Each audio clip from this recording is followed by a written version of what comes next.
So Hamaguchi has been on another one of his world tours here, talking that good shit about FF7.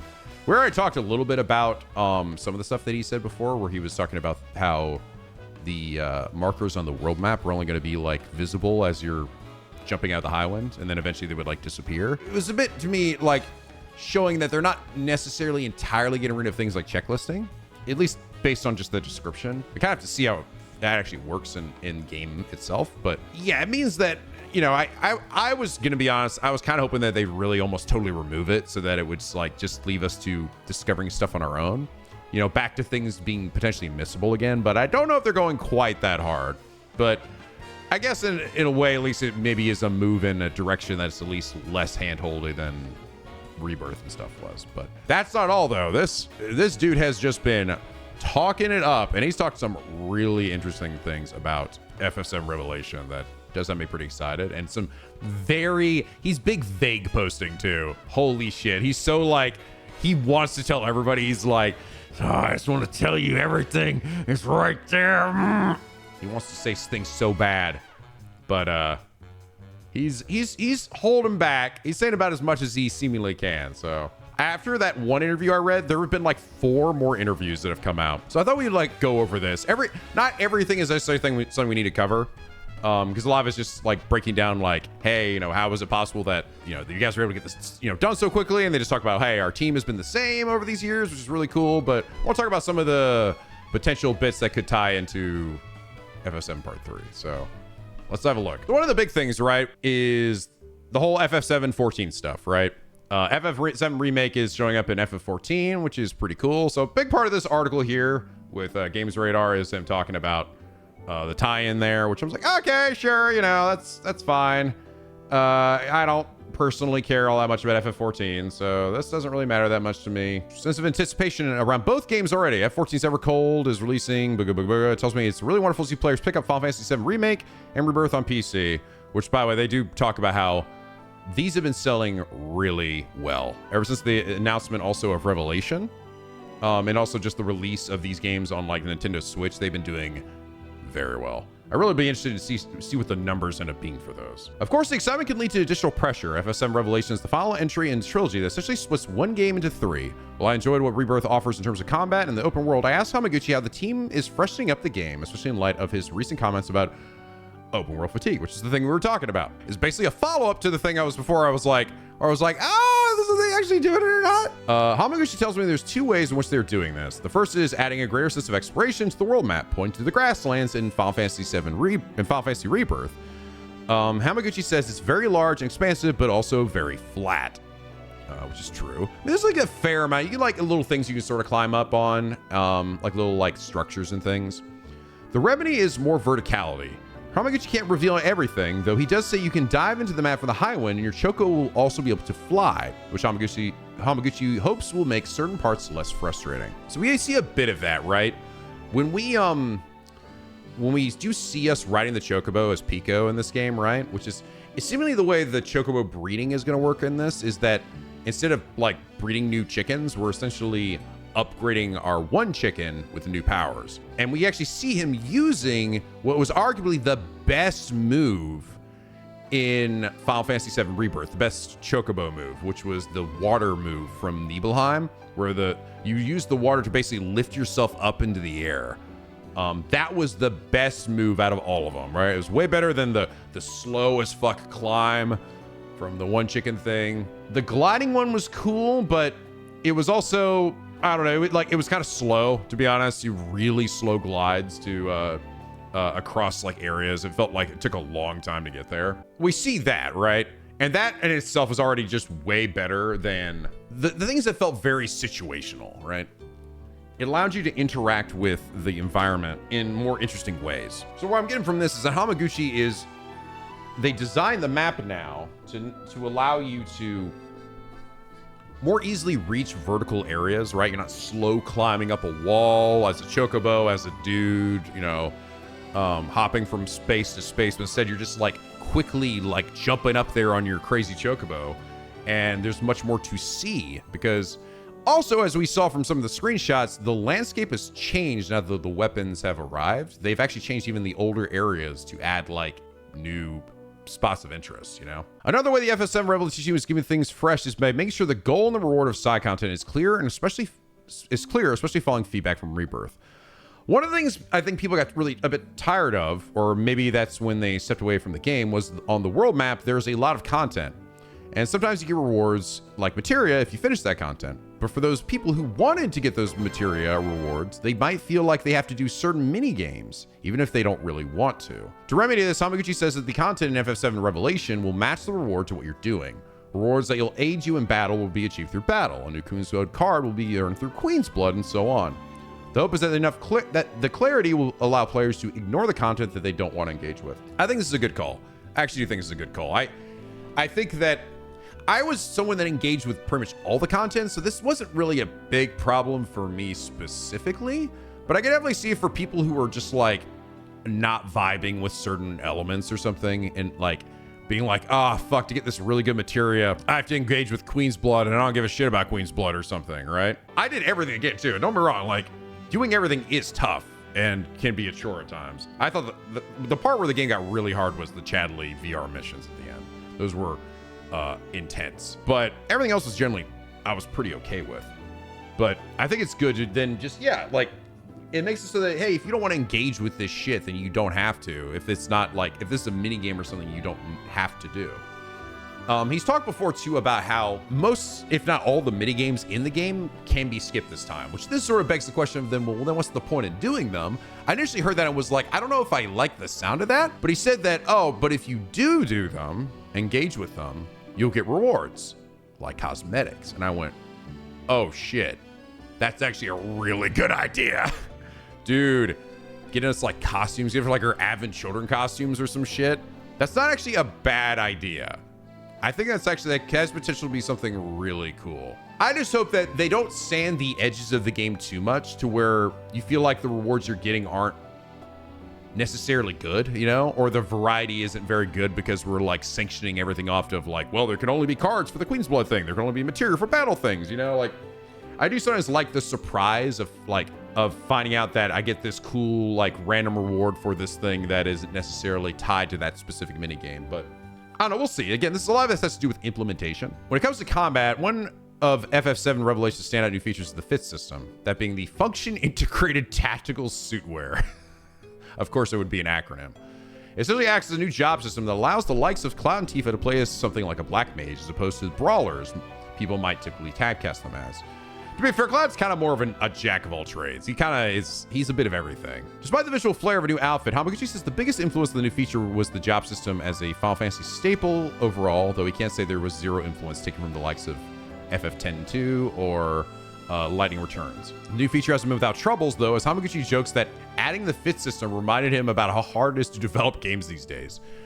When you look at some of the early Final Fantasy games that have job systems, you could put a lot in there. And while the developers behind ongoing games like FF14 have done fantastic work in adding a variety of classes over the years, bringing something like 20 to 30 classes to a standalone title at launch would be insanely difficult. Yeah, that would have been a lot. He jokes that while there are many open world games out there, if you allow your party to follow you around, even though we only have 4 fits, we have a lot of characters, so it was quite a lot of work.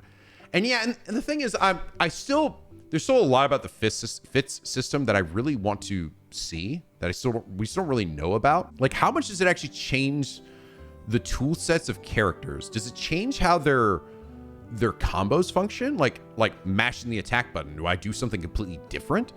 Does it only give me like adjust my stats or something? Like make me more suited for this?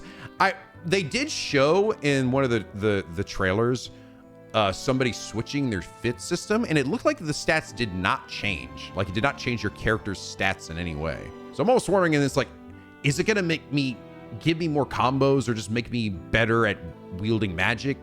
You know, like give me different, I don't know. Like I have to see how it's implemented, because if it's just like, if it were just a stat change, or if it was just like, my spells are a bit more powerful, that sounds like pretty basic and like simple based on the fact that they're only doing 4, and I assume that these 4 are shared among the group unless everybody's is something different, right?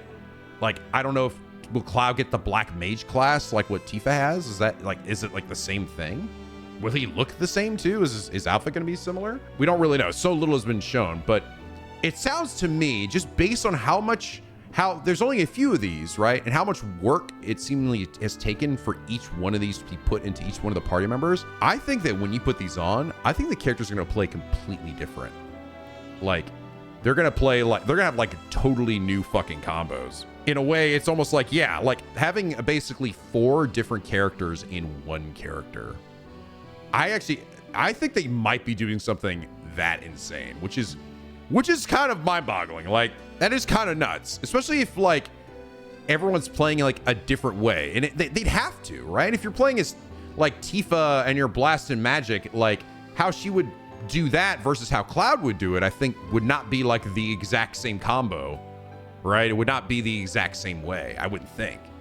So I don't know. It has me very curious. I also am gonna be curious if will we lose what makes the characters feel like themselves in doing so? Like, will Cloud still have his like counter with his sword, like in his black mage form? Will he still have all of those abilities? Like, it's so much. Like, they barely scratched the surface and shown us what we can do with this. They just talked about it a little bit, but I really want to know, like, how deep does this shit go? I don't know. It's got me excited because I really love the battle system for these games. Another thing that makes FF7 Revelations stand out from the other 2 installments is a proper endgame. While players seeking a challenge in FF7 Remake and Rebirth are typically directed towards playing New Game Plus, a Revelation brings the challenge to your first playthrough, ready to tackle once you're powerful enough to do so. Being the 3rd entry to Trilogy, I asked Hamaguchi how the team is using that to shape how it's approaching the endgame and anticipated moments like fighting super bosses like Ruby and Emerald Weapon. Obviously, what we're making is an RPG, and I think one of the things that's fun about RPGs is having the characters you've leveled, you've customized, and you've brought them up where they are and using them to overcome difficult situations. So this is interesting too, and I remember this getting brought up before. It seems like they're getting rid of the hard mode that we've gotten in previous games with Remake and Rebirth. It seems like this game is not going to have that. It's not going to have that New Game Plus hard mode, which initially is like, I actually kind of like those. You know, I think that's kind of cool to go back through and have the game be harder. But I sort of realized, what is it essentially doing? It's essentially becoming like a regular RPG, right? Where there's actually going to be a legitimate post game. We have not actually had that, truly. I mean, there's something, I guess some of the VR stuff essentially is there, but it's essentially just like a spicier version of stuff that we've had before, right? This one's actually giving us new things. It's like the original game where Emerald Weapon and Ruby Weapon, and these guys were like, bro, this shit is hard as fuck and has these insane gimmicks. You are not going to be doing this easily on like a first playthrough. Not until you've like potentially learned the ins and outs systems and done a shit ton of grinding and gotten a bunch of powerful skills and powerful materia and built up to it. To be honest, I wouldn't have been against having potentially both, like of them keeping a hard mode in while still allowing it super difficult challenges like being there. I've heard, and I don't know how true this is, I don't know if this was taken from an official source or not, but I think they mentioned potentially that guys like Ruby and stuff, like, which in the original game you see them out in Costa del Sol just hanging out there. Apparently, I think they're supposed to be there like pretty early on in the game. Like, you actually could go fight them really fucking early. You'll get destroyed, but you can do it. And I'm like, I do love the sound of that. I do love the idea of like a super powerful boss just being like, I could go over there right now at the start of the game and get fucking wrecked. Because you know people are going to be doing challenge videos where they beat this shit at like level 10 or whatever the starting level is. It's gonna be some crazy shit. Getting one tap, bam. Like, I do love the sound of that. So I actually do, I understand what they're going for here. The idea of having just a world that is not like, okay, here's the real hard part of the game now after you've beaten it, right? No, the game is now just gonna have a natural growth and have bosses that are exceptionally fucking strong that does not require you to have to beat the entire game once to maybe get to them. But that said, I still kind of liked having like a version that you went back through. Like, it basically gave me a good enough reason to go back through the game again and then fight those fights again with my powerful teams. Just, it's made even harder. So I wouldn't necessarily have been against what they're doing here on top of a hard mode, but if they want to shift to just that, I sort of get it. So say you had this fight against a weapon, a giant enemy or something that's really exciting or cool, and you got into it, and it's just a completely new mechanic or minigame. I think there are quite a few players who would come away from that feeling quite disappointed that it wasn't a reflection of the effort that they put into building something up to that point. So this is very interesting. Let's finish this. But the general goal for our team when we're thinking about making these weapon fights is that we want to have the FF7 remake series combat system at the base. We've been building up over these 3 games. Perhaps there'll be some extra gadgets, some other things adding something new and unique to the weapon battle, but we want the foundation, want to have that foundation there as well. So there may be some mini games involved in parts of them, say the beginning of one of the fights or something like that, to mix things up a little bit, but the core battle is really focused on characters that you've come through the rest of the game as an RPG. So this is a thing that we've actually been talking about for a while, is the idea of like, okay, we've got these absolutely monumental, big, thick ass boss enemies, right? The weapons. How do we like engage with them? Do we just whack at their feet the whole time? We've all sort of thought there's got to be like some stuff they add to this, some additional mechanics that make it so we're like fighting them in ways that are interesting, that isn't just like foot whacking. Because like that's even the summons that we've encountered, that we fought in like VR and everything in Rebirth, pale in comparison to the size of these guys. These guys are huge. What they're trying to say is they're not like, they want to make sure that they don't get rid of that fundamental gameplay breakdown of what we're doing, right? Like there isn't, okay, this thing's so big, how do I beat it? Well, you have to first get into this quick time event, right? You gotta climb up the side of it and then do this little quick time event and then do this and do that. And then if you hit these specific weak points over here, then do this thing, and then you bring the monster down in this completely separate gameplay mode that is not tied to the battle system. They don't want to do that, and that's a good call. Don't get rid of what is actually the really cool battle system that is essentially how we've done every fight. They don't want to do that. They don't want to replace it. But it sounds like they are going to be doing stuff that is going to allow us to engage with these monsters in ways that are not probably the same as other regular enemies. We saw a little bit of that, right? I think we saw a bit of that with seemingly us having like turrets and stuff, like friends are firing turrets at the weapon. Like maybe the other guys down below were luring the monster to an area where they can get blasted with guns, which is kind of cool. That's kind of neat. Here's the thing, and what I'm actually hoping for. He's thinking like extra gadgets, right? I could definitely see something like maybe we'll get like our grapple gun or something. We can like hook shot ourselves up to like parts of the monster and get up there and start like fucking whacking him in his face or something. Like something like that. I just hope it's whatever it is. I just hope it isn't like super on rails, right? That's my one thing, is I want it to be relatively like open-ended, that I can tackle it from a few different ways that I have some control over. For example, you guys might remember at the start of the Bizarro Sephiroth fight in Rebirth, right? There's a part at the beginning where, you know, he turns into his big, massive form, right? And then how does that fight start? He's got a little tiny weak point behind him. So you get behind him and you whack his weak point, and then it goes into a cutscene and you climb up the side of him and you climb, and then you start climbing his, like the next to it, which is basically just a glorified, just like hop to this next spot, do this, not really doing really much, just hopping over here. And then you get to a certain spot, and then it gets into a cutscene where he leaps off and he whacks this thing, and he goes over here and then he whacks that, and then, oh, now I'm fighting the thing on top of him, right? It's like, when you get up there, you eventually get back into regular fights, right? The regular fight style. To me, that's a little too on rails. That's a little too, this plays the exact same way every time, right? And I really noticed it specifically because I had to do that fight a lot. If you played Rebirth on hard mode, some of those fights, it's very easy to get fucked up in those final fights, and you have to start over again. And where do you start? You start there with Bizarro Sephiroth. So you end up having to do that part a lot, potentially. And it got old pretty fast, I'm not gonna lie. Yeah, this is cool like one time, but it played out the exact same way every time. And by the end, I was like, oh my God, I'm getting sick of this. I don't want these fights to be like that. I don't want it to be like, all right, well, every time I fight Ruby Weapon, I always have to do this, where I climb up on this exact same spot and go up to this exact thing, and we do that, and then I get up there, and then I have to fight the head in this exact same way. It's like, I want there to be this feeling of what I call the emerging gameplays, the feeling of like, I can't always predict exactly how these fights are going to go. There's enough variety in them to feel like there isn't just like this linear path to victory every time. I get to a point where, all right, we have shifted phase to this, and now I'm in a tunnel, and I'm going to this, and now I'm back out here again. They're probably not going to be adding like a jump button, okay? Like, we're going to have probably the same, like, you dodge and then hold square with Cloud, and he like zips into the sky, right? Shit like that. Or I can toss Tifa in the air or whatever. But I hope that the gadgets and things that they give us are things that allow us to engage with the enemy in a way that feels, I would call, organic. That allows us to actually get up there and hit him in spots and do things in ways that are maybe not exactly scripted in just this one way. However it is, and here's the thing, I also think it would be really cool if we had things that, like, if our whole party was down there fighting together, we had like unique things where everybody's there and we get unique synergy attacks, right?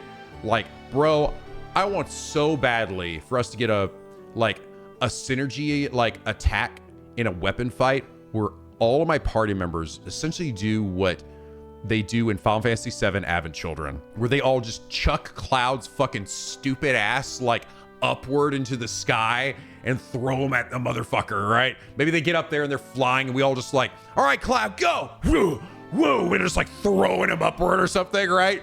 Go up there, oh, bah! Fucking whack the dude or something. Like, get us some things that like, and synergy skills are also things that we can gauge whenever we want, right? Like, I want it to be something that I can just do, right? I can just do whenever I want. Not just because I got to this specific phase. No, I want to be able to just do it. Like, throw like multiple of my party members fucking super high in the air and they all like do some shit. Like things like that, things that allow me to engage with it in a crazy way. So it sounds to me they're definitely trying to add something unique. And that's the thing. I think this is important, right? Giving us something unique to the weapon fights to make them feel significant while still retaining what is the battle system for FF7, the remake series, right? That really great battle system. That they definitely don't want to lose that. Because, like, again, look at this bitch.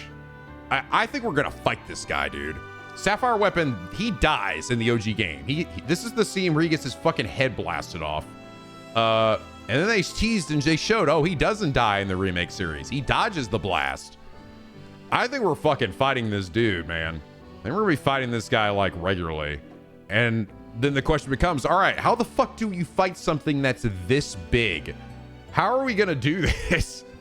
So I'm really excited. I can't wait to see how the weapon fights go. Let's see.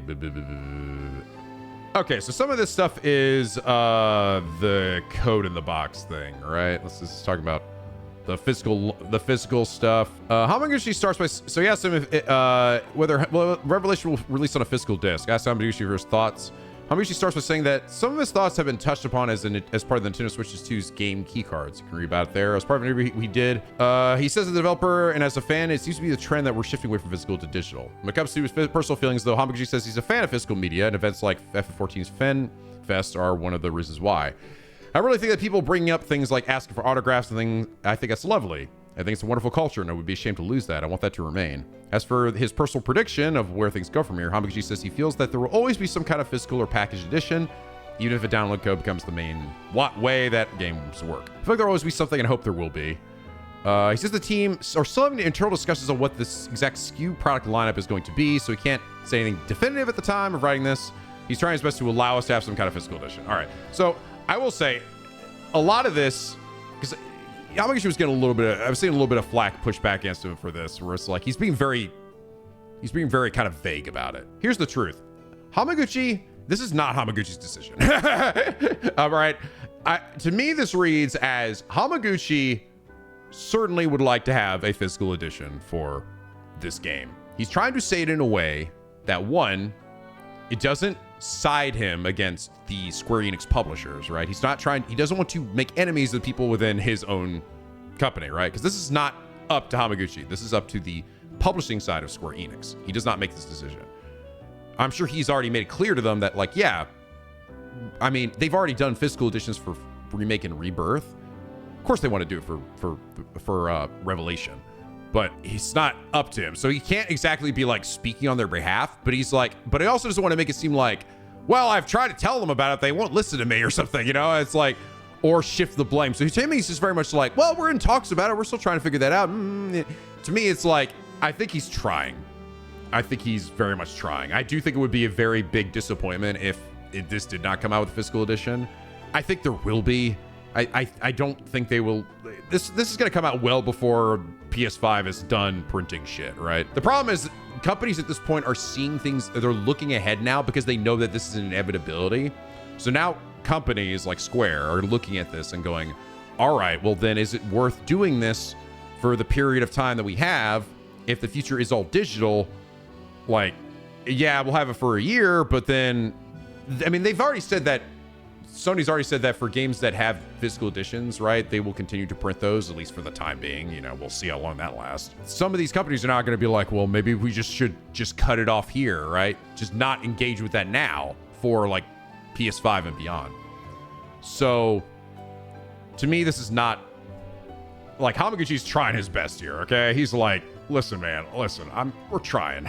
We're fucking trying. The question is really up to the publishing side of Square. I hope they do. I really do. It would be very odd to not get an actual disc version of the final game for this and not have like a perfect trilogy of them. But it is something that has not, it's interesting, right? Because even at the launch of Rebirth, you might remember when even before FF7, like when they announced the release date for it, when they finally announced it, they announced it was going to be on 2 discs, right? That was for the PS5. This is the final game also on the PS5. That's seemingly going to be even bigger, but they did not say it's going to be on 2 discs or 3 discs. They have not said anything about that. And I think that's why. I think they are still trying to figure that shit out. To me, I think the reason, it's a very wishy-washy sounding thing, and it makes Hamaguchi seem kind of like he's like trying to dodge the question. I think it's more like he's trying to sort of like say, I'm on your side, but I also have only so much control, and I also don't want the people on the publishing side to read this and get pissed at me, you know? Because if he sets it up too much like, oh yeah, we're definitely gonna do it, and then they're like, we are, like, before they are like actually committed to it, it would be a problem. So anyway, each platform and first party have their own specific rules and regulations that we have to take into account and think about what format is actually going to be best for the game. These are discussions that we're having at this point. I do hope that we're able to come up with something that is as close as possible to what players and fans are going to want, but you have to look forward to future announcements. So he's very much like, we're trying, man. I also think this game is just going to be fucking massive. Let's be honest, all right? This game, last game was like 100+ gigabytes. Bro, this shit might be 200+ gigabytes. Like, it's a lot. They actually, to even get a disc version of it, they might need 3 discs. I'm not even kidding you. Like, if 2 discs was needed for Rebirth, this actually might need 3. And that might also be the other part of the reason why they're struggling a bit with this, is like the impending end to physical media on PlayStation and stuff, and now the fact that this game is just so big. I really don't know how they're gonna be able to compress this shit to not be just like absurdly massive, especially on PC. Oh my god, dude, holy shit. Yeah, you can use your whole PS5 storage, a fucking terabyte. So anyway, that was just one interview, guys. Holy shit, but we got, wait, there's more. There is so much more. The continuity and fan expectations. So when you started development on Remake, were you thinking about the sort of gameplay mechanics that would appear Revelations, or is that something that evolved as you got to create these games? When I joined FF7 Remake, it was when there had been quite a big shift in terms of the Eternal team to allow the development to proceed more smoothly. Yes, when they switched from CyberConnect 2 was originally making this, right? They worked on it for about 2 years, and then they scrapped it, and then they moved in with Hamaguchi and team. At the time, the most important thing for me to do was essentially plan to find what it was we wanted to do, because then the next step would be really to get in development and start producing all of that. I didn't have the capacity to think about Rebirth Revelation or where it was going. The first thing and most important thing was just for me to define FF7 Remake and the fans would want. So yeah, I didn't think much beyond that. Because he also, if I remember right, Hamaguchi wasn't actually specifically the director for this game. I think he was a designer, but he was not actually the director. I think Nomura was the director of Remake. As we approached the end of Remake's development, so about half a year or a year before then, I did start to think about Rebirth. We had a few ideas of what we wanted to do at that point, like a world map that you could explore freely. Around the time that Remake launched, Nojima-san actually provided an outline of the plot, so for Rebirth, we had ideas of what we wanted in terms of game design and plot around the time that Remake was launching. We did, of course, have DLC in between, but that all went quite smoothly, and we were able to transition to the second game quite well. As part of the gameplay experience for the player's perspective, we get higher and higher. For example, in Remake, you had this really tight story-driven experience in Midgar, And one of our goals for Rebirth was to allow players to experience that sense of scale in FF7 by having this world map, which is really expansive, on a 2D plane. So with Revelation, instead of that 2D, so this is like an expansion of what he said before, the 2D exploration, you also have the addition of height with the ability to explore with high wind and to jump out of parachutes and even fly on your chocobo. There's an extra dimension we've added to the exploration of the world map that just doesn't feel the same as really delivering a new, fresh gameplay experience. So sort of same idea. The third of the Final Fantasy VII sees players return to some of the locations that we saw in Rebirth. What sort of design changes do you consider for these locations to make them still feel fresh? Okay, so again, this is something that we had noted ourselves when we looked at some of the screenshots. How some areas like looking a little different. So first, this connects back to what I was saying. If you take the grasslands as an example, they were big, expansive, but relatively flat. That was one kind of exploration you had in the previous game, the previous time you visited there. In Revelation, you have the chocobo that will allow you to fly and go to new places and have a really different sense of the area. But of course, exploring exactly the same thing, the exact same place is a little boring. At quite an early point in the story of Revelation, the black materia takes effect and a meteor appears in the sky. And this causes the ground and earth to change. So there'll be changes to terrain in some of the previous places. Of course, there'll be similar quests that you can undertake as a mercenary as in previous games. People are obviously a bit uneasy with the weapons, with meteor in the sky. So there'll be a lot of things and quests that you can do to help them and resolve those issues. So I think there's 3 points there. The terrain will be different. There'll be new ways of exploring the area, and there'll be a lot of new content. Hopefully, I think that should give it a completely different feel to what you were able to explore in Rebirth. And I think the big thing in terms of verticality, I think the ease of accessing that verticality will hopefully be good, right? I don't want to be slowly climbing up the sides of mountains with a chocobo or climbing myself. And I also hope that the ways that we can like dive down from, like how much of the world can I do? Like, can I land on, right? I'm sure, like, how am I going to react when I skydive off the high wind and I parachute into an area that is definitely not something I can stand on, right?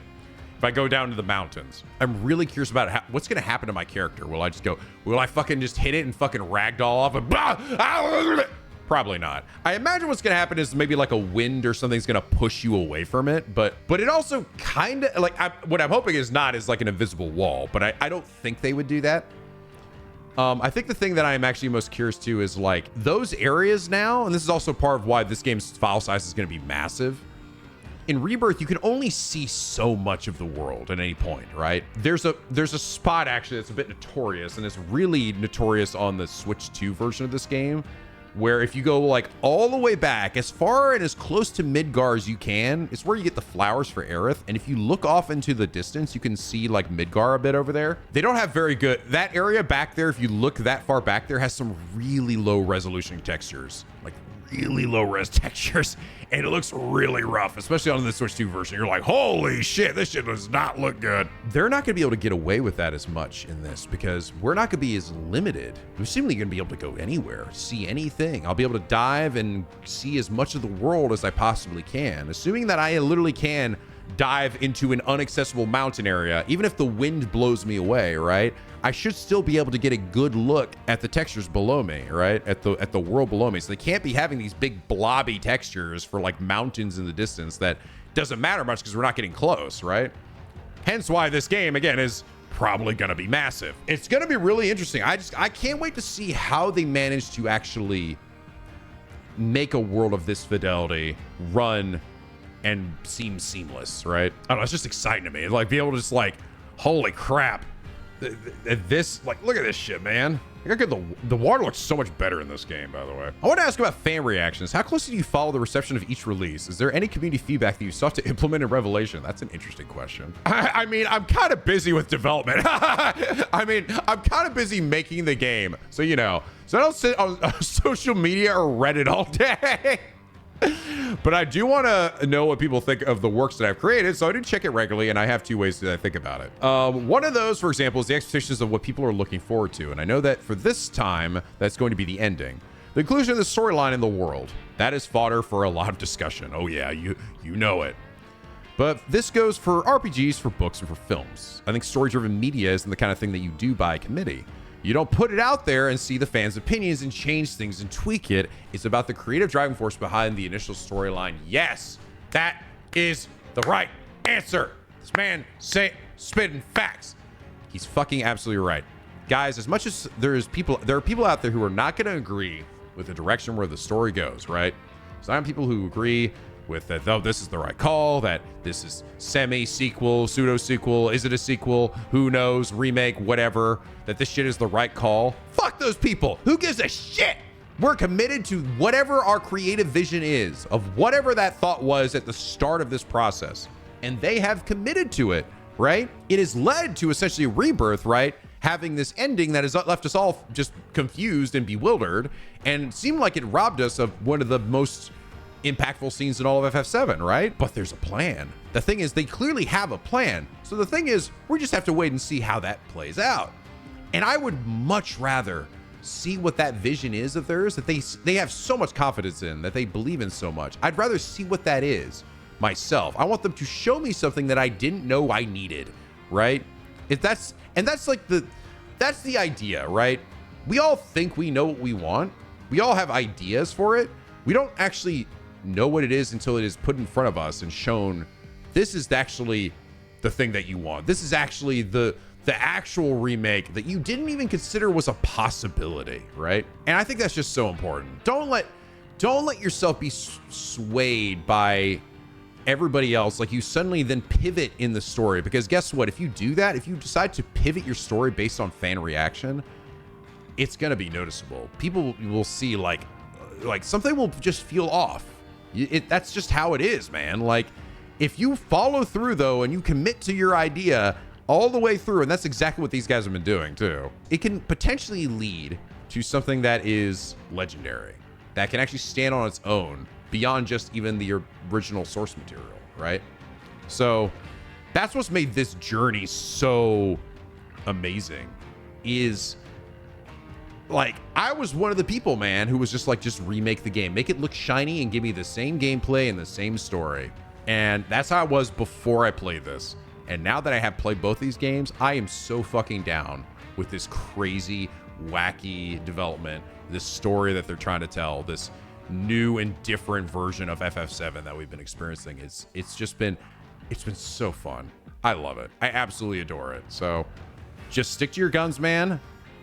Follow through on your commitments, and I just want to see. Show me what it is. Show me what you've been planning. Any creative out there, just stick to your guns, brother. All right. If you're not done with telling your story and people are already judging it, just wait till you get to the end, right? Get to the end before you actually decide whether it was worth the journey. And that's, again, I'm saying this, I don't know yet. I might get to the end of Revelation and be like, I don't know, man. I don't know if that was quite the call or the right thing. But hey, they did take the risk, right? They did take the risk. And I think this is how you lead something to potentially standing on its own and maybe even being better in some aspects than the original game. This is how you actually make something like that is genuinely not just the same thing again, you know, that stays in people's minds, because this would not stick out, right? If they made it like a Resident Evil 4 remake, right? Which is a really good game, but unfortunately is a bit forgettable because it's still mostly just Resident Evil 4, which is already a really good game. This actually allows it to stand on its own. So I look at what people are saying about things, particularly when it comes to storyline. I don't make any changes based on, oh, this character seems really popular, I have to treat them better, I have to give them more focus. I don't do that. But I think it's the complete opposite in terms of gameplay and how approachable people find it in terms of how you want people to play and your overall vision. That is the same, and I think is a creative decision. That's, again, very good call. When it comes to how people are able to engage with that, whether they find it hard to approach what the user experience is like, when I think that's something that you can really improve on by listening to fans and to players. When I have those conversations, I'm always thinking about how I can balance things better, how I can evolve things further. For example, I've seen that there were a lot of comments on minigames after Rebirth came out. I didn't necessarily think that the answer was just to have fewer minigames in Revelation. The question is how we make them more engaging, more fun, and less frustrating. So that's something that we've been looking at and balancing, tweaking, and adjusting as well.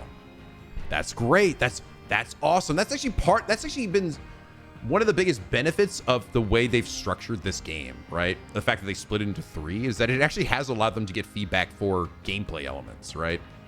And that is, yeah, that's the shit that you do want to have people, you know, you want to see improvements between every game.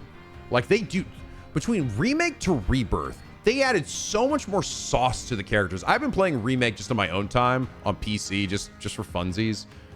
First time playthrough, no hard mode right now, just regularly play through the PC version. And I just feel so like gimped. Like characters feel so like they have so few tools at their disposal in comparison to Rebirth. because like the parry materia basically gets added, your deadly dodge materia all gets added to your regular tools kit. You have no synergy abilities, none of that. Like there's so little that you can do without ATB in that version. Like that to me is like understanding and modernizing their battle system as they go along and making it just better and better and better and better. Like, and then listening and finding the things that people didn't like and either removing them or adjusting them to something better. That's part of why this is kind of magical. And as much as I was, again, someone who wasn't really keen on the idea of FF7 is being made into a 3-part trilogy, bro, can't we just get one big game? What the hell? I think it's actually, they've done a really good job of it. It's not, I thought it might be jarring, like starting the game at like in the what feels like in the middle of a story, but no, they kind of found really good breaking points. And seemingly even Revelation, which feels like it has maybe even potentially the most jarring beginning. Again, I talked about this before, where I think I know how they're going to be starting this game, where they're just going to go directly to the crater, like right from the start. I think they're doing that as a way of essentially kickstarting the plot. It is now the initiating event for the entire story. And when I thought about it like that, I went, oh, fuck, this actually works way better than I would have ever imagined. So they've done I think they've handled it well. We've done minigames. What we've done with minigames for Revelation, for example, is that for some of them, we've added difficulty levels so that you're able to adjust it. For others, we've also had the ability to skip the minigame entirely if it's one that doesn't particularly work for you. One of the things that I think wasn't particularly well balanced or balanced that well in Rebirth with the minigames is that some of the rewards actually helped in battle and in combat. And okay, this is the one thing you talked about before. So people were like, oh, I don't want to play the minigame, I don't enjoy it, but I want that reward. So one of the ways we alleviate in Revelation is to rewards be either something that's relevant to the minigame itself or to be like a cosmetic. Either way, it's not tied to battle, and that's like such a good call, dude. Cosmetics is such a good fucking way to like, hell yeah, because I will absolutely play the everling fuck out of those things for some good drip for my characters. We learned a lot from player feedback on Rebirth. I'm really looking forward to seeing what people will say about Revelation. Let's see. Spent over 100 hours playing Rebirth. We wanted to do absolutely everything. Is the playtime something that you think about when developing these games? We do keep playtime in mind when we're working on development, but personally, I don't think it's what we should be focusing on above all. When it comes to an open world, I think it's about the level of freedom that you have and the choices you can make. You can break it down and say, well, the main story quest takes about 40 hours and the side content takes 60 hours. I think the players have a choice of whether they engage with that 60 hours of content or not. I think for games these days, it's really important to think about what players are choosing to do. When you think about how many people have purchased the game, how many of those are going for 100 plus hours and getting a full completion rate? The answer is it's probably a very few of them. He's right. As much as it feels like, dude, everyone's gonna play the games like the completionists and the psychos that we all are, right?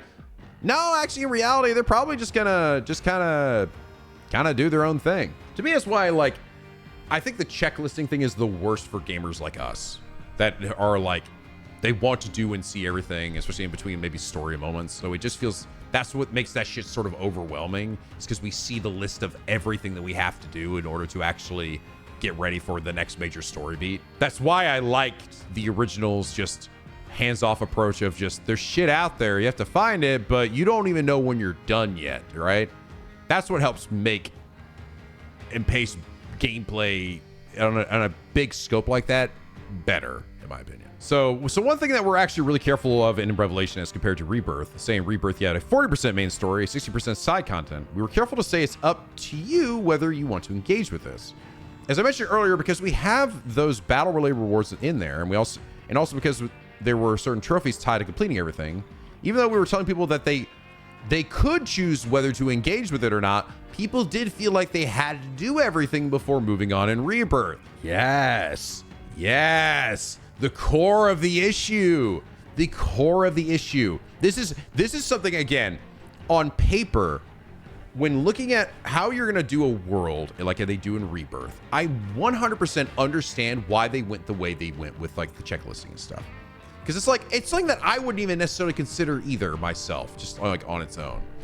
But it is something that we sort of learned even during the period of Ubisoft pumping out all these games like Assassin's Creed and Far Cry that had maps full of icons and all this shit everywhere, and just like this massive list of completion stuff to do, where there is, it basically creates this fatigue, this open world fatigue, this feeling of like, oh god, I gotta fucking do everything before I can proceed, even though I don't really have to. I could proceed, but you feel like in doing so that you're missing out. because you see that it's still there. It is not completed. The icon is still on the map. Even though we're telling people they could just choose whether to engage with it or not, people did feel like they had to do everything. This is he's learning that, like, okay, well, even just telling people you don't have to, we're like, no, I gotta do it. No, it's like, it's a bit of a psychology, right? It's also the idea of uncovering something on your own without being told it's there, right? There's also a joy to be found in that, of finding something on your own that you did not know was there. And guess what? If you choose not to do something that you don't know was there, you don't feel bad about missing out on it. That helps so much with, like, the fatigue of an open world. That's the concept. So in terms of concept, Revelation probably has the same amount of content as Rebirth, or because there are some branching paths, which is interesting. Maybe even more in terms of variations that players can experience. This is still something that they have not really fully elaborated on. Of just like, one of the interviews I talks a little bit about it, but it's very like, I'm still like, part of me thought it's like has to do specifically with your characters and choosing when to interact with gameplay in the main story. But it sounds like there's really like actually going to be like major choices in like character specific stories and side quests.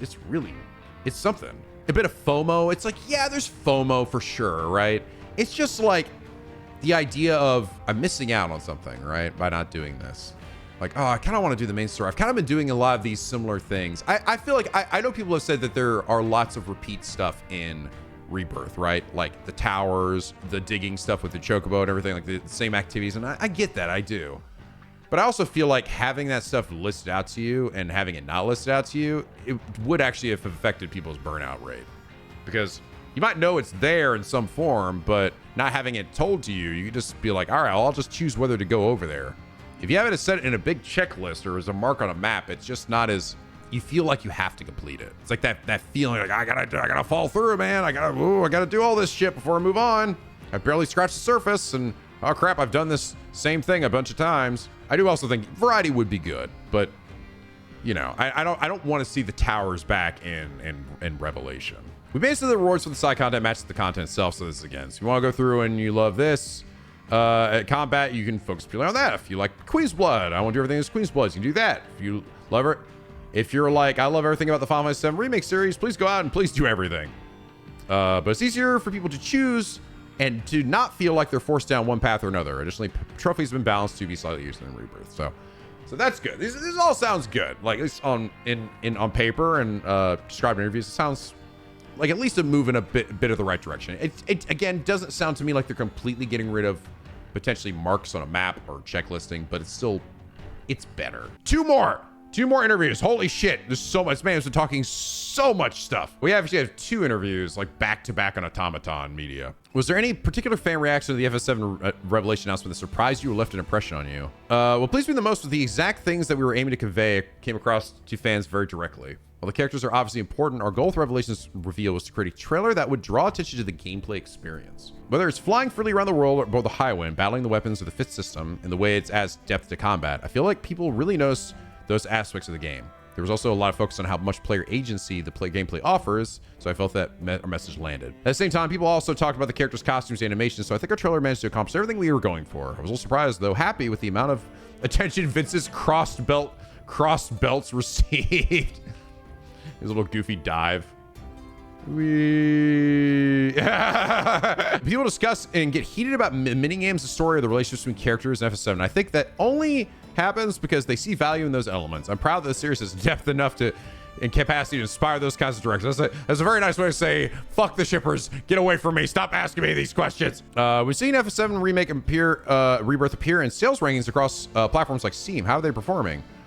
They're doing extremely well. Ever since Summer Game Fest 2026, both Remake and Rebirth have been selling steadily.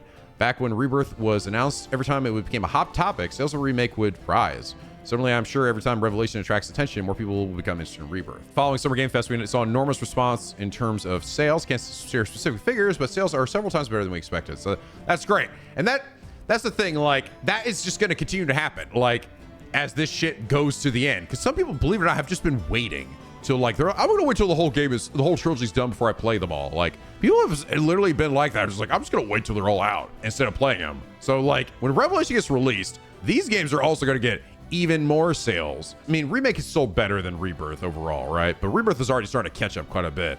Any lack of sales, again, is just going to continue to go up as this series comes to its end. Generating buzz is also important for you. Well, yeah, that's right. Of course, if all the attention were negative, that'd be a problem. But I think that the fact that there's so many comments in general helps motivate everyone. Of course, I mean, these are people making a creative endeavor. They don't like if the general bro, if FF7 Remake came out and everybody hated it and the buzz was bad, guess what was going to happen? They weren't going to make any more of these games. They were going to stop. If they actually came out and they did not sell well and nobody talked positively about them, they weren't going to continue making these. Very much a lot of this was contingent that these were going to sell at least decently well and get good buzz. And guess what? They fucking did. They got a lot of really good buzz. And in fact, Rebirth is like one of the highest reviewed fucking Final Fantasy games in a long goddamn time. So yeah, like, and obviously it also helps motivate the people behind them, right?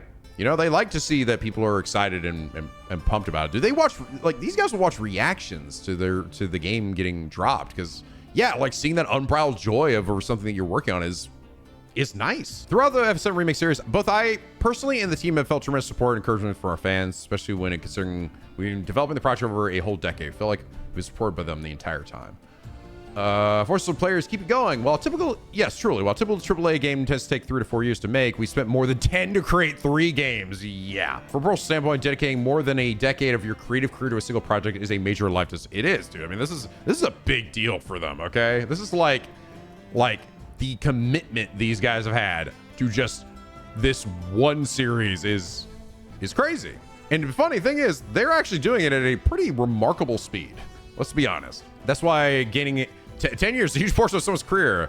Getting us familiar from the work, we do this most important factor. Knowing that people around the world are excited about what we've created is the greatest motivation we could ask for. Of course, FF7 is already incredibly powerful IP, but more than anything, I feel it was the players' support that gave us a sense of purpose. Thanks to that, over 90% of the staff who worked on FF7 Remake stayed with us all the way through to Revelation. That actually surprised a lot of people overseas, which was an unexpected reaction for us. Well, yeah, man, that's unusual, but that's really fucking good. That's exactly why they were able to make these games at the speed that they were able to, as well as the quality that they were able to. Addresses rumors about the grand finale, avid children's ties, and possible DLC. The third installment, yeah. Right after the grand reveal, a Revelation, Summer Game Fest, you met with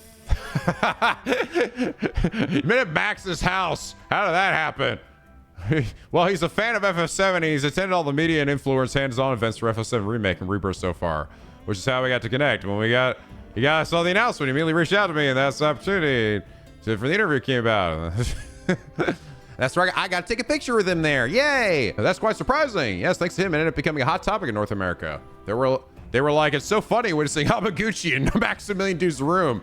The same room we see every time we watch videos. I'm really amazed how much influence he has. It is funny. Like, it's actually just funny, the idea of a major developer or a major designer just showing up at somebody's house, like, just on his own. It's just kind of funny.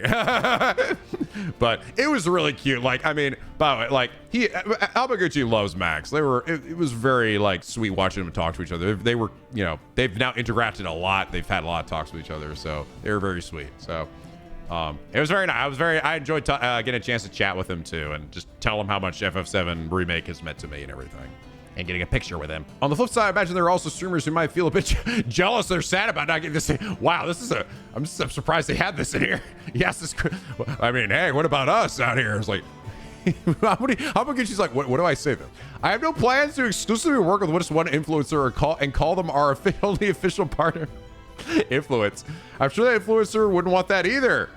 Rather, I'd be personally very happy to maintain good relationships with many different people over long term. So if the chance arises, we might collaborate with those streamers in the future. It's such a good answer. It's such a, like, that I think that to me is like, I think if I were in his situation, I'd be like, yeah, but I mean, we still love to work with them. It's like, how do you answer that? It's like such an awkward thing to say.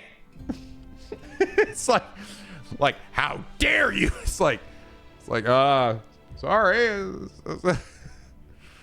I mean, to be fair, he's done interviews with a lot of other creators as well. I think Jess Capricorn has done interviews with him before.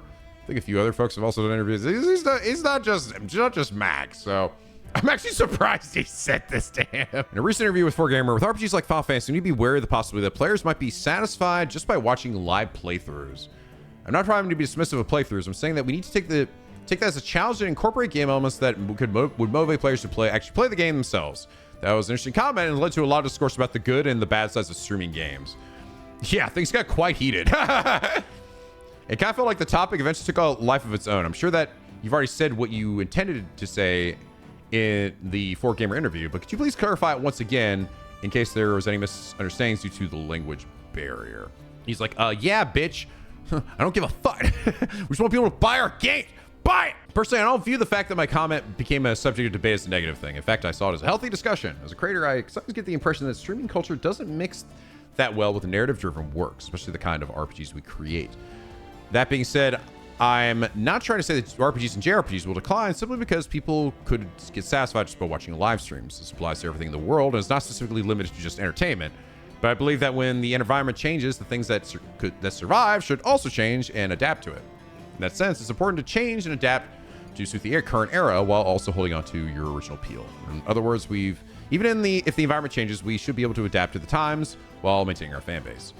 Even when it comes to RPGs, simply trying to copy and paste conventions isn't enough. That's why I felt that as a creator, we must keep on taking new challenges to preserve our fan base and ensure that RPGs will keep being a genre that supported for the next 20 to 30 years and well beyond that. Yeah, I mean, it's good. It's like with the playthroughs and stuff, I don't know, man. To be honest, the whole talk of the playthrough replacing a game, like we got past this shit years ago, bro. This is like some early 2010s shit where people were talking how Let's Plays are like, well, there's no point in playing the game, right? Bro, I've gotten so many people to go out and buy games because I played them. Like, I cannot tell you how many comments of people I've had say, like, I got into this series because of you, and now I've, like, played all these games in this series. Like, I'm, like 20 games ahead of you on Trails now, or Final Fantasy, or whatever, right? Like, so many people like get convinced to play games because of playthroughs, of streams, of Let's Plays and things like that. It is, you would think, oh, it replaces it. There's no point to play the game, but it doesn't actually work that way. In fact, we're actually probably some of the best advertising a game company could possibly have for their product. I think Hamaguchi recognizes that. He's like, again, yeah, games have adjusted, but like games are also not just visual novels. You play the games, right? Like there is actually gameplay to have, and to hold. And you might look at it and be like, shit, this looks fun as fuck. I want to play that. So as a word of caution to yourself as a creator, or perhaps an impending sense of crisis. That's right. As creators, we need to embrace the sense of crisis, take responsibility for what we do, and create our works with care. FF7 Revelation is not a definite answer to all of those issues, nor are we fully satisfied with it yet. However, looking at Revelation as a single experience, we've incorporated a lot of side content where elements ranging from the narrative to strategies will change based on players' choices. Okay, so this again. Even if they're watching a live stream, we want to attempt things that would make players think, oh, if it was me, I'd like to do that differently. That's the kind of sentiment I was trying to convey. So this again is going back to this, like, I really want to see what they're talking about here. Like, am I going to like be in a quest with Red 13 and then Red is like, all right, Red, do it. Pull the trigger. Red's holding a fucking gun aimed at some dickhead's head. He's like, I can't do it, Cloud. Do it, bitch. No, I can. Then I have the choice. Do I pull the trigger or do I spare him? It's some shit. Like, what are we talking? How much is this shit gonna change? It's interesting to me because to me, these are characters with set personalities, so their choices feel like they would be a specific way regardless, right? We have some control over Cloud, right? Of like who Cloud necessarily goes on like a date with or whatever, but those are just like extra shit, right? Outside of that, it wasn't like anything too like major, she like saying Tifa she likes to stay in shape, or she's a good fighter, she keeps track of the books. It's like, sure, Cloud could say any of that shit because Cloud's stupid and he's an idiot. So I'm really curious how this extends for these other characters. Will I have choices that make the characters feel like they're doing something that is out of character? Like, how much agency will I have? It's really very fascinating to me. They really have been driving home this idea for a while. Here we go. Since side quests in FF7 Revelation have branching outcomes based on player choices, I understand it's an attempt to reconcile streaming culture and the user experience by creating an experience that will change, deepening on the player. Exactly. To begin with, the concept of FF7 Revelation is that it's the final installment of the trilogy. So we want each of the characters to have their own beliefs, resolve, and feelings as they head towards the story's conclusion. On top of that, we felt it would be better if that emotional journey were different for each player. Kind of like, I want my Vincent to take on this challenge with this kind of mindset. Or I want my Cloud to take on this challenge with that kind of mindset. We want each player to experience those feelings in their own way. What the fuck does that mean? What are you talking about, Hamaguchi? What does that mean? What do you mean? Being a gamer with so many famous iconic characters, each of whom players have different levels of emotional attachment to, I felt that homogenizing players' feelings towards the characters wouldn't make for a compelling gaming experience. So aiming for a game design where players' choices within the game would effectively align with those feelings. So like the thing is like, he's speaking in tongues, right? It's like they're saying the game's ending will not change. The game's ending is set in stone. What that is what we get, right? That, and I think that's great. That's awesome. Yes, commit to your vision. I want to see what that story that you're building up is going to be told. But seemingly within this story, the smaller stories, the individual experiences will actually have like different choices to make. And I'm like, so like, I'm almost like, am I going to get to a point where like Yuffie confronts her dad or something, and then she's like, I'm going to choose to forgive my dad. I'm going to choose not to forgive my dad. I'm going to choose to murder my dad. like what? Where is this going to go? Like Vincent and Lucretia. It's like, is Vincent going to like get to the end of his storyline and decide what he wants to do with like Lucretia or something? Like, and think of the way he phrased it. I want Vincent to take on this challenge with this kind of mindset. It's like, what? I want Vincent to snowboard with this kind of mindset. Like, I'm like, with this what? It's so weird. I have to see how they're gonna implement this. It's so, yeah, Barrett tears down the goal side.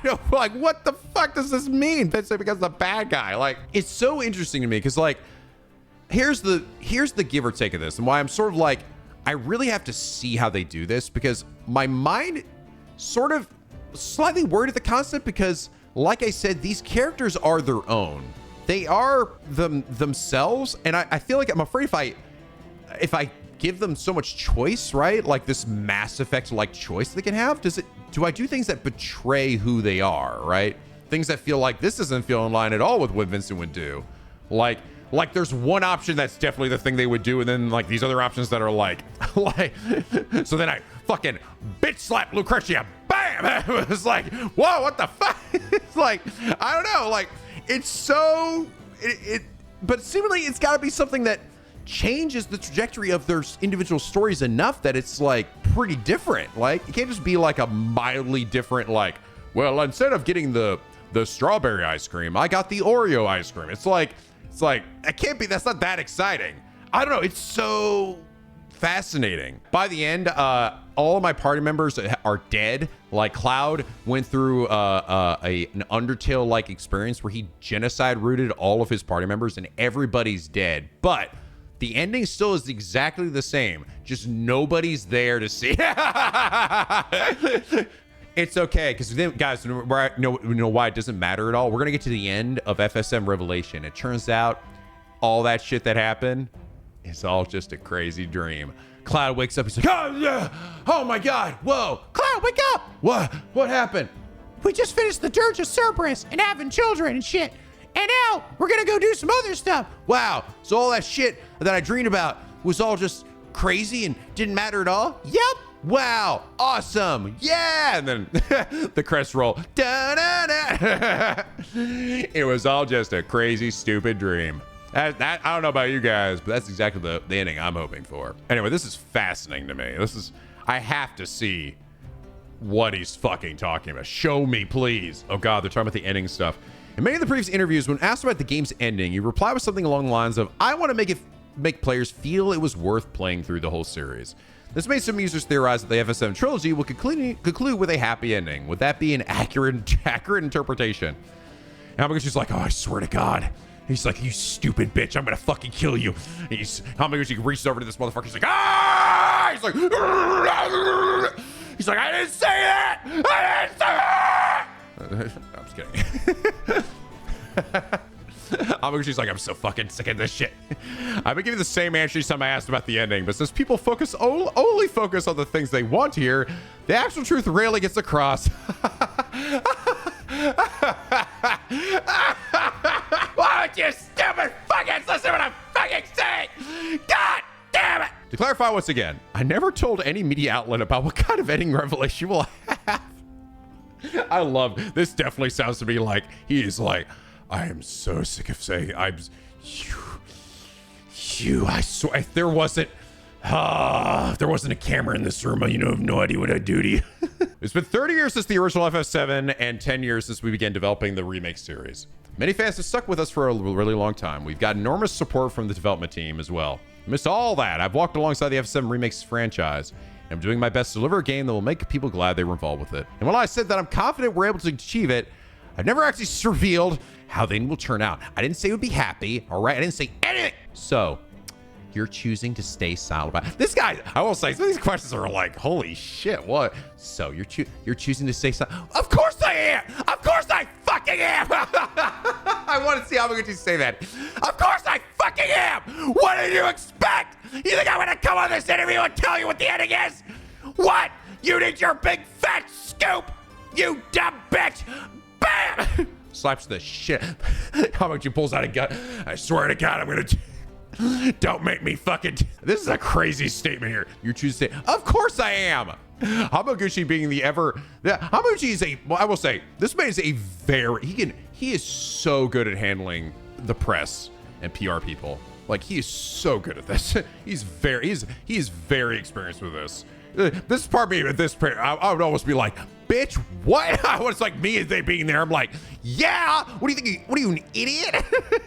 He says, it's more that I don't want people to focus on just the ending.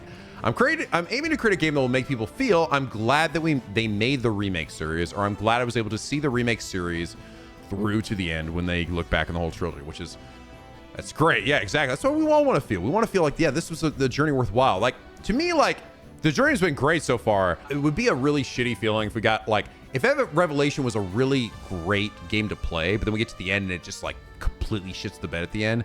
That would suck because it is essentially the end of this epic trilogy.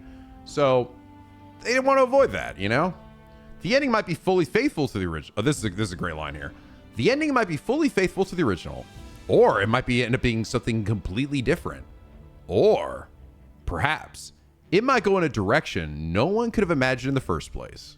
I'd like everyone to experience it for themselves. This is a great fucking quote. This is crazy because it's like, wait a minute, what? What do you mean? Ending this faithful to the original and not, or something totally different? What do you mean another or on top of that? Isn't that the only two things it could be? No, bitch, no. Or it could go even further beyond what you thought was possible. And you're like, what? This could go into another goddamn universe. You're not thinking four-dimensionally enough, bitch. All right? This is not a neither nor situation. This is a neither nor or door or. And you're like, how is this even possible? Just please tell us how the game ends. Tell me how good is that? This is cool. Like, and to me, I mean, what is the answer? Probably. It might be a little bit of everything. And that's what I think this answer is. This answer is what I believe is going to be essentially maybe a middle ground for something here, right? Where it's going to be completely faithful, something entirely different, or it's going to do something that essentially what I think it is. And this is what Subtext talked about this in his big video about this series, right? And he talked about the idea of synthesis, the idea of like coming together of two sides. And that's what I believe we're going to get here, is the idea of essentially ending in a way that is basically kind of similar to how the original ends, but also doing it in a way that creates a new possibility, a new world, a new kind of ending that doesn't lead to the same Advent Children dirge route that we've had already. I think that's what it's going. It's like an ending that might feel similar in some aspects, but actually changes everything because of basically all the things that have built up to this moment, right? We're going to get so many more, hopefully, so many more answers before we get to the climax. And that's been one of the big issues with the remake series in general that I believe is going to be at least they've generally said that we're going to be getting a lot of plot here, right? We're going to be a lot of answers for things that we've been having. But one of the big problems for Remake and Rebirth in particular is that so much of the plot of those games is massively backloaded. It's like in the last few hours of each series, and everything else feels relatively similar to what the original games are, right? But clearly some things are different, and we want to see more of why is that different? Why are these things different? Where are we going with this? Is this building to something, right? That is what I hope we get much more of in Revelation from the beginning, like all the way through, right? Like still have maybe the structure what FF7 is to an extent, but goddamn, we're focusing in like tackling and discussing things that are around it. This crazy multiverse of like choices, right? That is formed around this story that changes how we actually view the narrative and changes how the narrative gets told to us. That's the thing that I think is important for me. I hope that, and I don't think it will be, because there's still so many big moments before like fighting Sephiroth in the Northern Crater for the last time, right? There's so many big moments, Cloud's awakening, things like that, right? That happened before then. So I think we'll still get, those big moments too. But I hope that even throughout there, we're not like beating around the bush anymore, right? We're not trying to be coy about this. Remake was very much a coy remake, right? That was designed so that by the end, you're surprised by things not ending in the similar way. And then like, what the fuck? Sephiroth, what the shit? Zaxxon, what the, huh? And then Rebirth seems like it creates a possibility of branching paths, and we get some interesting, deviations, the stuff with Tifa and the live stream and everything, right? But otherwise, it still kind of sticks to that and then backloads again the plot, a lot of it. I don't want them to do that anymore. I want this game to really commit to this crazy narrative, or not. One or the other. Just commit to it. Tell me what's going on, or just tell us it was actually a spicy remake and none of that shit matters. Just commit to one of them. No more lollygagging and fluctuating between one side or the other. All right, just give me some answers. Show me some stuff. I am the side of I want to see things be different. I want to see what this crazy shit means. I want it to mean something and not nothing. Let me ask you about another rumor. In a past interview with the FF7 Advent Children, you mentioned that the definitive ending of the FF7 series could possibly lead into Final Fantasy VII Advent Children. So fans are now speculating that we might be getting the same ending as the original game. I remember producer Katase and I said something along those lines in an interview way back. This is why Katase isn't allowed to come to these interviews anymore. But since that interview was translated, there's a possibility the exact nuance didn't get across. On the other hand, as the developers, we aren't denying the possibility of the FF7. This is why I love, he's like, I feel like we didn't get the point across very well, but I'm also not saying it's not possible. I'm saying it's not possible. And you're like, say it again. How many nods was that? The concept of FF7 Remake series is that we're creating a new overarching universe that encompasses the lore of the many various spin-offs we've created so far. Not just Advent Children, but also Dirge of Cerberus and Crisis Core. So we're not denying the possibility of the ending tying into Advent Children, but rather we're saying that FF7 Advent Children has just been incorporated into the overarching remake series, including the ending. However, I won't comment on whether the ending is positioned to lead into it. This is the biggest what? Wait, say it again? We're saying that FF7 Advent Children has been incorporated into the overarching FF7 remake series. Oh, bitch. This ain't a spicy remake, Bobby boy. This is definitely, including the ending. This in particular really feels like it's still vague enough that you can be interpreted multiple ways, right? You can interpret this as also simply like, we're gonna have cool nods and references and everything. There is a lot of Advent Childrenisms in Remake, right? And just how choreography is done and like little nods of like the buildings being lifted up by Sephiroth. It's very Advent Children coded. But like, for the people who are like me, who are like, I think this shit is kind of like a semi-sequel, like, it's also, you interpret as the plot of those games came before this and is going to affect the plot of this game because we all learned things from that movie we all learned things from that story that is applying to this one. These are the These are the characters, Sephiroth and Aerith, who that have actually already seen this story to its conclusion. They know what's going to happen. So, fucking hell, man. I don't know. Again, he's very good at being, like, pretty vague about it, but it's a big, like, ooh, that's a line, man. So you're saying that it was incorporated into the broader framework of the overarching universe. Yes, the correct nuance is that we're not denying the canonicity of the endings of any of the titles in FF7 universe, and that they will all be incorporated in the remake series as we explore what kind of conclusion the new series itself will reach. So it would be quite accurate to say that the development team explicitly stated that the FF7 remake series conclusion is connected to FF7 Avon children. So there you go. This was a big thing, right? This quote that was from years ago was a big sticking point for a lot of people who said this is a spicy remake and nothing more, because they literally said it's going to be going into Avon children. This is him literally saying, that's not really what we meant. That's not actually what we meant when we said that. What we actually meant was something much vaguer. Something much more vague. Again, you can interpret this multiple ways. Like, they saying Dirge of Cerberus ties into this as well. But technically, we have seen that. He's right. It's not just like, well, we know the endings of that are affecting this. It's like, well, no, we've also seen characters like Vice and Nero make a return again. The Deep Ground has made a return. Like, it's like, in that way, the elements of that are tying into this. I am still firmly believe that at some point, our characters are going to get their Advent Children outfits, right? I feel like that's just going to fucking happen, bro. Cloud's going to get like a fusion sword or some shit. This is the time, and this is the time to do it. When are you ever going to do this again? This is absolutely the place. Just fucking throw it in there. Put everything in here. Every reference to every FF7, anything in here. This is the game to do it. More so than Remake or Rebirth, Revelation is the game to just throw fucking everything at the wall. These kinds of theories usually lead fans to speculate about possible DLC. Will you be considering any DLC for the game? So this is a good area. This one has a lot. I feel at this point, both media and the fan community are expecting a DLC to come. Plus, I sense immense expectations for the FF7 franchise, or rather, it feels like fans don't want it to end yet. And I will say, dude, I think there's going to be a mad depression when we've hit the end of this. Like, this has been a fun as fuck journey. I am so happy that I've been alive to experience this journey. I will be sad to get to the end of this and like, just like, there's going to be a point, right, where we're going to know everything, essentially.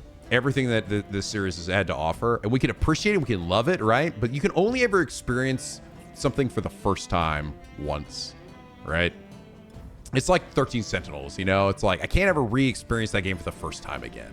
And I'm going to just miss that. It's that feeling of like, this feeling of not knowing anything. We need to appreciate this. We need to savor this feeling, because it's not always going to be there, you know? I actually talked with Max about this same idea, and he was like, yeah, like, I think it'll feel pretty good by the end, you know? Because like, we felt sad at the end of Remake and Rebirth because we didn't have the answers yet. And I'm like, to me, I'm like, true, right? But the thing is, I think we're going to be sad at the end of this because we have all the answers and the story is complete. And now our work is done. It's like that feeling of like, oh, like we might feel satisfied, but it is like that feeling of like, I want to forget so I can experience it again. You know, I almost want to go back to that time where we were all like trying to figure this shit out. Like we didn't have the answers, because it's a great time. It's a fun time, you know, talking about this. But fortunately, there's a lot out there. There's a lot of fiction out there. But to me, this is a once in a lifetime thing, because FF7 is my favorite game of all time. So to me, this is generally like living through something very magical. That being said, things haven't crystallized yet, so we can't certainly say, okay, we're going to make a DLC for FF7 Revelation. However, if we get the support from fans and if there's genuine demand for it, I think we'd want to consider it. There have been people have like data mined some shit out of, I think, Epic Store or something to discover that, and they found one thing that said like a major story DLC thing. You can't really take that at face value, because a lot of that shit is kind of placeholder stuff, you know? So you can't really say that's a determination. It might just be set there in case they do decide to do it. Granted, I will say, very likely, they already know. To be fair, I think they're already, in my opinion, likely already working on it, and they already know. So to me, I think this is probably something we will get at some point, because they work on this shit well ahead of time, right? This isn't like the game's out, all right, now we do the DLC. It's like, no, they've already been working on it for a while. Most of the things they talk about here are things they've already done and worked on like a while ago. Now we're talking about the possibility of DLC. I apologize for the mean question, but I do wonder if the main game is going to end on a cliffhanger with the story concluding in a DLC. Oh, shit, that would be mean. The story will be concluded within the main game. We're serious about concluding the series with FF7 Revelation, and we're proceeding with the development with that goal in mind. If we were to hypothetically release any DLC, we would likely want to create a kind of spin-off focused on a specific character that depicts their untold stories, kind of like what we did with Yuffie in FF7 episode intermission. I think there's demand for it among fans. So in case we do end up making a DLC, this is the kind of thing that we'd likely attempt to do. This completely made up scenario that absolutely is not a reality at all. That's I'm like, oh, that's kind of cool. Yeah. I wonder who they would do that on, you know, in this case. Almost like, well, like who would that? So it'd be like maybe like from another perspective. Because like, dude, Zack is going to be a big part of this story. It's not like, oh, well, let's see from Zack's, but no, we did that. It's like maybe the Turks or something. Like, I'm trying to think of like maybe like a bad guy, like Rufus's perspective. I don't know. To me, I almost see it as like specifically one of the bad guys or something. I don't know. Yeah, I was thinking like maybe Rufus, but something like that. Like, but again, all these characters are gonna have a big focus in the main story anyway. So it's hard for me to be like, well, then who would they leave out, and who would? Because even the Yuffie intergrade thing was pretty vital to the main story. Like, you kind of want to play that to even get her connections to like Sonon and what's going on with the Wutai stuff. So it felt pretty necessary to play, not like just like an extra bonus funsy thing. So I don't know. I'd be very curious who that actually would end up focusing on, like how they would go about it. Because I definitely don't want it to be like, I don't even want it to be like the Knights of the Round is tied to DLC. No. That shit better be in the main fucking game. I think it will be. Recently was announced that FF7 Evercrest will be shutting down. As a fan, I'm a bit worried that the FF7 franchise might truly come to an end with the release of Revelation. What are your thoughts on that? Right now we're focused on finishing the development of Revelation. We haven't thought about what will happen after. However, once the game is out, we will be observing everyone's reactions and reviews. So if there's significant demand, and if we as creators are able to come up with a fresh and compelling answer to that, we might consider doing something else down the line. On the other hand, thinking too far ahead is definitely not a good thing for FF7 Revelation, so we're solely focusing on finishing up its development for the time being. I believe that Revelation will shape up to be a better game if we don't let ourselves think about other stuff. So after the series comes to its conclusion, I hope that both we, the creators, and the fans can move towards the future together while we think about what comes next. Lastly, could you tell us about the current development status and your plans moving forward? We'll steadily be unveiling new information targeting a specific time frame. We're also preparing for a way for players and the media to try out the game at various events. Yes. I think you can probably imagine which events I'm talking about. So expect a bunch of new information from us here. And for that point, we'll be unveiling new information pretty much without stopping. So please look forward to it. Shit. That was a good interview. I think they probably will. I'm gonna be honest. I think this game's gonna do very well for them. I think this game will do very well for them. I think it's also just gonna lead to all the other games by proxy also like doing like getting more sales and then leading to essentially more sales to Revelation. Yeah, like Sephiroth's backstory, maybe like I mean, maybe they do like all the story bits that were going to be that were in Ever Crisis about Sephiroth, like moving it to his own playable thing for him. I feel like the story is already so much about Sephiroth that I actually hope that's just in the main story itself too. It's hard for me to even think about like what they could do, like what characters or what they could focus on specifically in a DLC story bit. But I mean, I'd love more content. I just don't want it to feel like, I don't want to play it and be like, why wasn't this in the main game? That's the only thing about that. But I'm excited. That was a lot, right? Holy shit, that was a lot of information. Oh man, he's talking that good shit, brother. He's getting that good shit. There's so many things I just want to see. Like, what does this shit mean? What is he talking about? Fucking branching storylines of these characters, like the fucking exploration. Like, I gotta see it, man. I just gotta see it. How is this shit gonna play? Hopefully we'll see soon.